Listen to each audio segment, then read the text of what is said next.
Back to the daily grind, and shout out to the full-time patrons. Make sure to hit subscribe if you're new and hit thumbs up if you're not a baby back bagel biting bitch boy, cause you know what time it is. It's full time. MMA. And it is time to break down the UFC Boise early fight pass and Fox Sports 1 prelims. I'm also going to give you my predictions.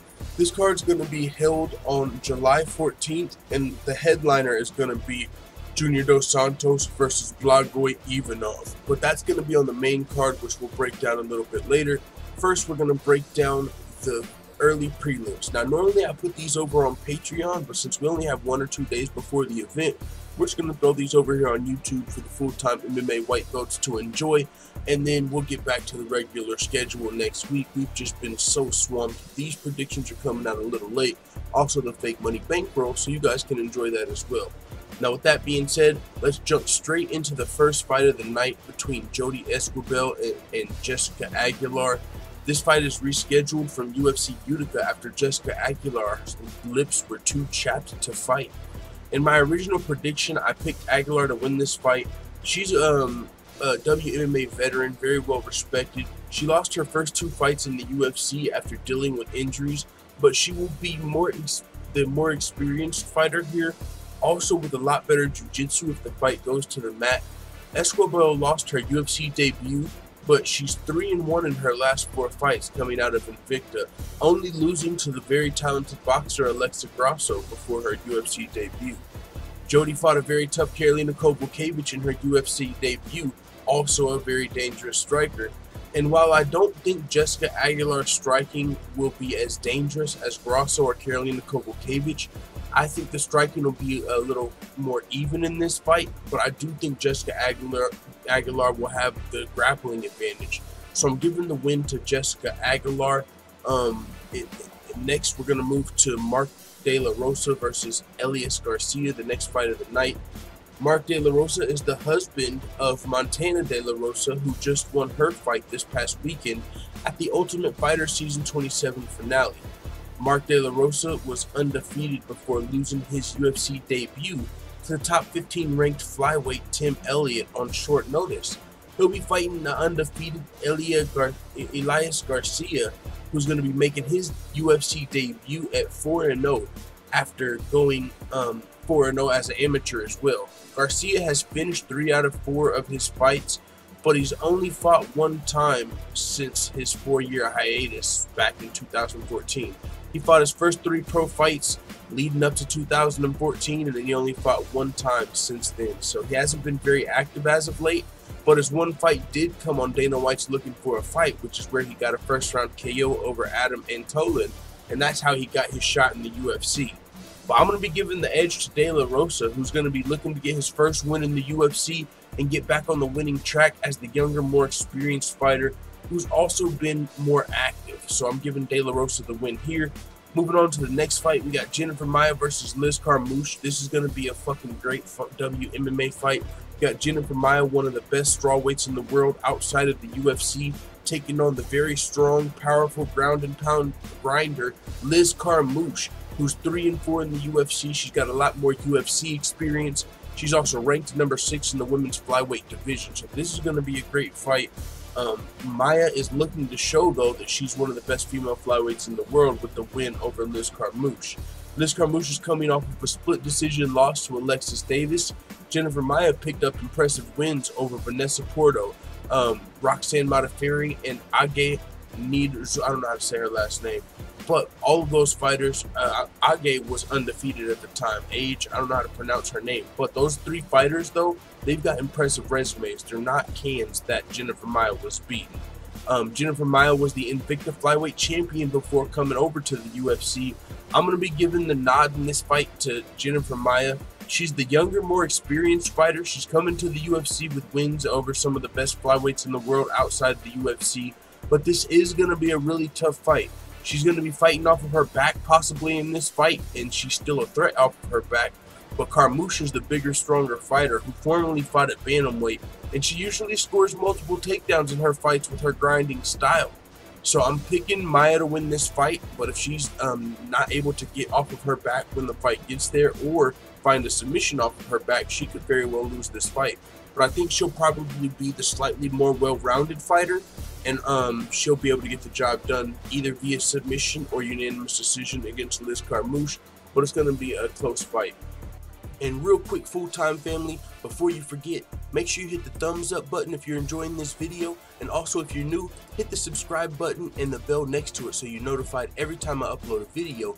And if you want to see more videos like this, just check out the video description, the Full-Time MMA Dojo over here at patreon.com/fulltimemma, and you can see a lot of other cool things, including the goals of this channel, which is something new, so make sure you go check that out. And with that being said, enjoy the rest of the video. Moving on, we got Kurt Holobaugh versus Raoni Barcelos. Holobaugh won on Dana White's Tuesday Night Contender Series, but the win was overturned due to an IV use, and he was suspended 9 months. But now he's back making his UFC debut against the talented Raoni Barcelos, who's on a 4-fight winning streak over very good competition. He's been fighting experienced guys with winning records pretty much his whole career. This is a hard fight to call. Holobaugh's only 2 losses since his first run in the UFC are to undefeated Andre Harrison and the Dagestan fighter Magomedrasul Kazbulev. And both of those fighters are very talented. So other than that, though, he's got wins over some experienced fighters with winning records himself outside the UFC. So I think I'm going to give the edge to the more experienced Kurt Holobaugh. But this is a close fight, just going to be a fun fight to watch, because Barcelos is definitely not just a candy crusher outside the UFC. He's 11-1, and he's actually beat some pretty tough guys. So I'm giving the edge to Holobaugh, though. Moving on to the next fight, we got, I believe, Khabib Nurmagomedov's cousin, Saeed, taking on Justin Scoggins. And that's actually not a joke if you thought it was. I believe I saw Khabib, like, you know, sending congratulations or, you know, like, good luck to his cousin that's going to be fighting at UFC Boise, and this would be Saeed Nurmagomedov. I'm going with Saeed to get the win. I think he'll be the bigger fighter, as Scoggins used to fight at 125 pounds, and this fight's going to be contested at 135 pounds. Scoggins is currently riding a 2-fight losing streak since moving up to 135. Nurmagomedov's only pro loss came to Magomed Nurmagomedov, who's a very talented fighter. I mean, he lost his very first fight to John Moraga, but that was an upset, actually. He was a pretty big favorite coming into the fight with the experienced John Moraga. So Magomed Nurmagomedov is the only person to beat Saeed Nurmagomedov. Other than that, he's undefeated. Scoggins does have more experience, but he's lost to the best fighters that he's fought in the UFC. And I think Saeed Nurmagomedov could potentially join that list. So I'm giving the edge to Nurmagomedov. Next, we've got Darren the Damage Elkins versus Alexander Volkanovski. Holy smokes, this is going to be a hell of a fight right here as well. Number 10th ranked Darren Elkins, 24-5 in his career, 14-4 in the UFC. He's got one of the best UFC records out there, man. Forget what Dana White was saying about Brendan Schaub. If you go 6-5 in the UFC, yeah, you're probably not a fucking considered the GOAT. But getting 6 wins in the UFC is impressive. UFC is the best fighters in the world. So to have a record like 14-4 is very impressive.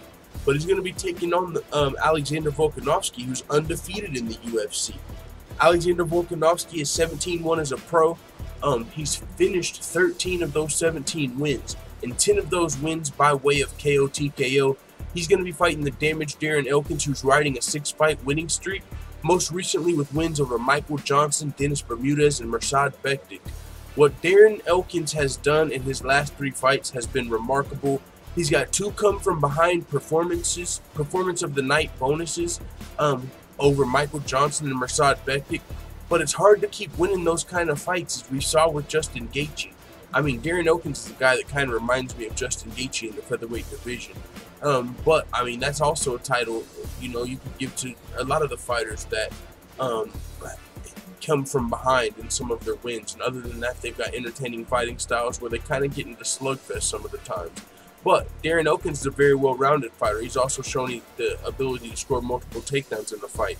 But I'm going to be giving the edge to the younger, well-rounded Alexander Volkanovski, who's riding a 14-fight winning streak currently coming into this fight.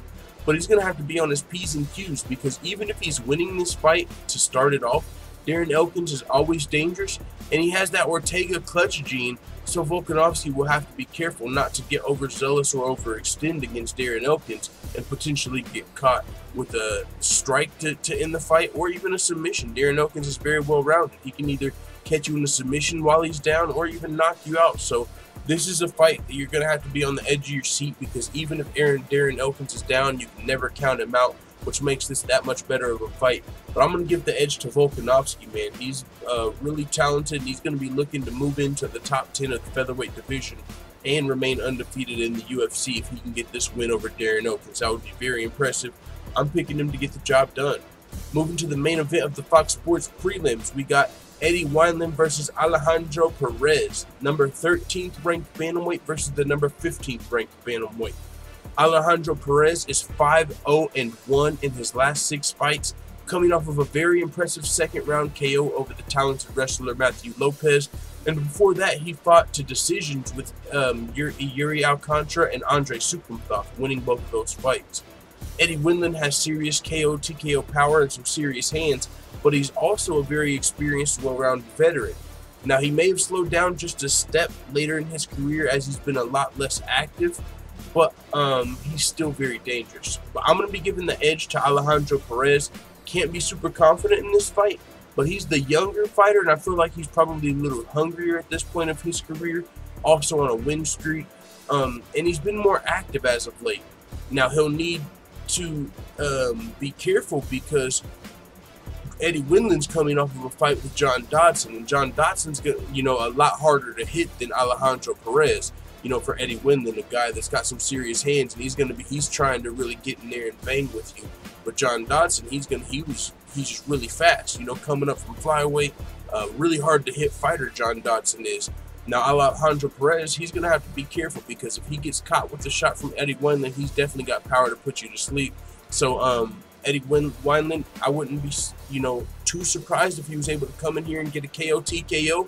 But I'm going to pick Alejandro Perez to win the fight if that does not happen. So those are my predictions for the early prelims on Fight Pass as well as Fox Sports 1. Now we're going to do a separate video on the main card. You can check that out as well as soon as that's up. Let the full-time family know what you think in the comments. And before we go, shout out to all the full-time MMA white belts that have hit the subscribe button. Also, make sure you hit the bell right next to it so you get notified every time I upload a new video. And this is the hardest working MMA channel on YouTube. We provide daily updates, predictions, betting advice. We do songs, we do fantasy fights. We've interviewed Aljamain Sterling, Sean O'Malley, Bruce Lachmedio, and Felony Charles Bennett, all in just 1 year as an MMA channel. We're one of the fastest growing MMA channels on the net, but we're still small, so make sure you guys go check out the Full-Time MMA Dojo if you want to learn how you can become a full-time MMA black belt. And while you're there, you can see where this MMA channel started from, some of the goals we have for the channel, and even more cool videos just like this one if you enjoyed it. So thanks again to all the full-time MMA white belts that have hit the subscribe button, and also if you're just lurking and this is your first time seeing a video, appreciate that as well. I'm out. Da da da da da. It's the motherfucking DOG.